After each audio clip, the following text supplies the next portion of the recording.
Bonjour à tous, c'est Roland pour une nouvelle analyse vidéo.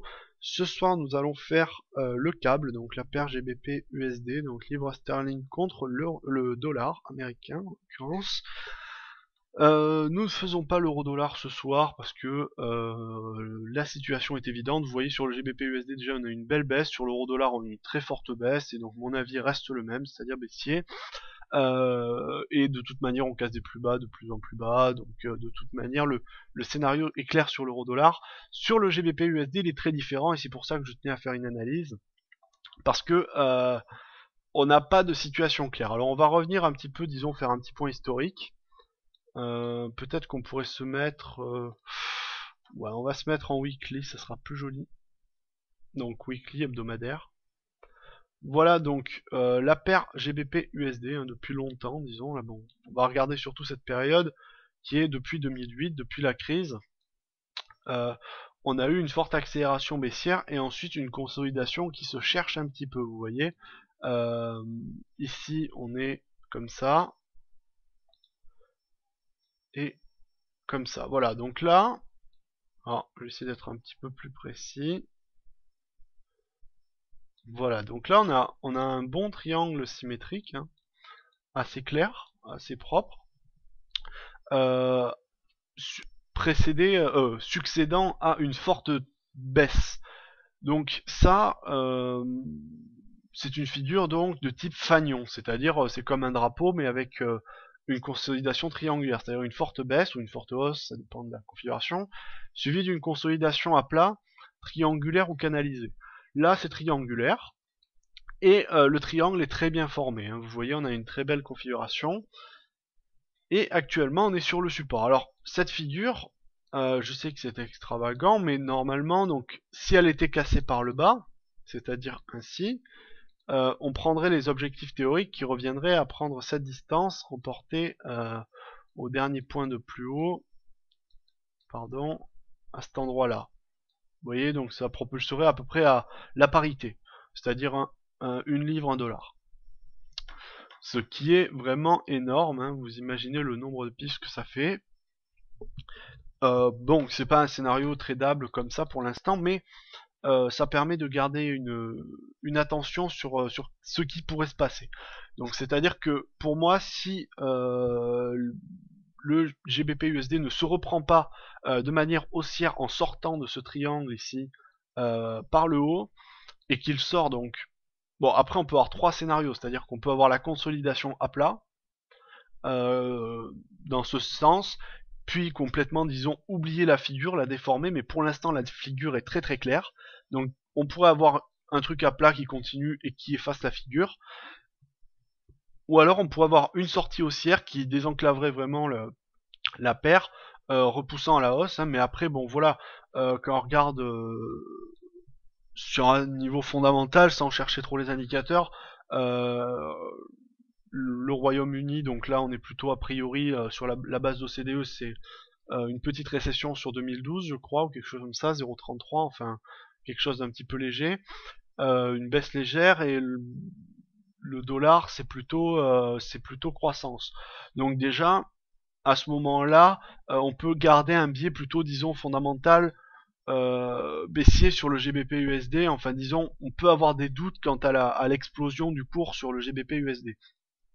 Alors si on avait un scénario qui se confirmait, c'est-à-dire à la baisse ici, cassure du support oblique, là on aurait une très forte baisse durable. En probabilité, hein, c'est pas certain.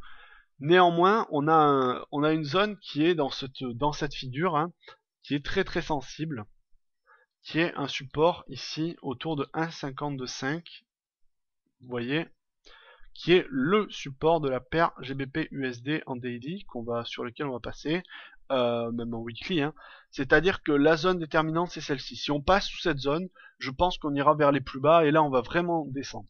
Mais pour l'instant on est au-dessus, donc il n'y a pas trop de... On est dans une zone compliquée parce que les haussiers se cherchent pour aller chercher la résistance au moins, et les baissiers pour venir détruire complètement ce support qui est vraiment très très puissant, appuyé de surcroît par cette oblique de support. Donc là, on est sur un scénario, disons, on est sur un point clé. et on va voir comment va se dessiner le futur à court terme, donc en repassant en journalier. Alors vous voyez donc ce fameux support dont je vous parlais qui est ici, qui repousse les cours sans cesse. Néanmoins, on reste avec des plus hauts de plus en plus bas depuis plus d'un an. Ici, vous voyez, plus d'un an, non, à peu près un an, même un peu plus d'un an, on a des plus hauts de plus en plus bas, qui forment un triangle ici descendant. Donc, là, on commence à avoir vraiment des signes indicateurs. Hein. Vous voyez que la reprise haussière qui s'était dessinée ici a été assez rapidement annulée. Et là, on est vraiment dans une descente à pente moyenne, disons. Les plus bas tiennent sur ce support extrêmement fort des 1,52,5. Mais les plus hauts ne passent toujours pas au-dessus, c'est-à-dire qu'on reste toujours de plus en plus bas. À force, si ça continue comme ça, le plus bas, un 52,5 va casser. C'est pas inéluctable, mais ça me paraît très très probable. Alors, donc comme je vous ai dit, hein, si on passe sous cette zone, à mon avis, là j'aurai un avis très très fortement baissier sur le GBP USD. Après, si on a envie à court terme ici, j'ai encore une fois un avis baissier, donc je suis tout le temps baissier sur tout en ce moment, hein, je suis désolé. Mais, enfin on peut pas l'être sur tout parce que ça c'est illogique, enfin il y a des paires sur lesquelles je suis aussi, mais là en l'occurrence à court terme ici, on a eu une forte baisse, le rebond sur le support n'a pas été très suivi, hein, on n'a pas une accélération, on n'a pas eu, sur le support on n'a pas eu ici, sur cette zone, l'effet qu'on a eu sur la résistance ici, où on a eu vraiment un très fort effet baissier. Là, on a eu une petite poussée haussière suivie d'une consolidation, correction. Et on n'en est toujours pas sorti, et actuellement on est en train de retourner à l'intérieur. Donc ici vous voyez, hein, on est bloqué sous la résistance ici, avec une englobante baissière matérialisée par la journée de vendredi et de jeudi. Donc pour moi, baissier jusqu'à déjà dans un premier temps, voilà, aller chercher le plus bas du range, c'est-à-dire 1,54, 1,54, voilà, c'est simple. Je serai baissier jusque là. Après, voilà, ça c'est mon avis très clairement sur le GBP USD à court terme, disons. Après, ce que ça implique, logiquement, ça va un petit peu plus loin, c'est-à-dire que après ça devient hypothétique, et là je rentre pas dans des scénarios. Mais je donne juste des possibilités, c'est-à-dire que là, en cas de retour sur ces 1,54, pardon, on pourrait avoir une cassure à la suite, hein, suite à l'échec haussier, une cassure de cette zone et une invalidation de la reprise haussière dans le triangle que j'avais matérialisé en hebdomadaire. Vous voyez, c'est-à-dire comme ça, voilà. Vous imaginez, ici, si on a un raté sur cet endroit-là, on va avoir un troisième point de contact sur le support oblique, enfin un quatrième ici, et là ça va commencer à sentir chaud, les haussiers ne repoussent pas les cours jusqu'aux résistances. On pourrait avoir à ce moment-là une cassure et vraiment une inflexion autour de ce niveau des 1,52,5 qui nous propulserait très très bas à mon avis.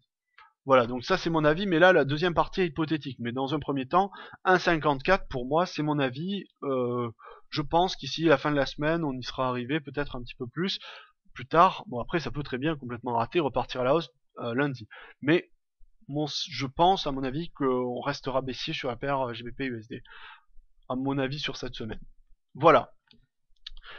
Et en tout cas, j'espère que cette vidéo vous aura plu et que le scénario se réalisera.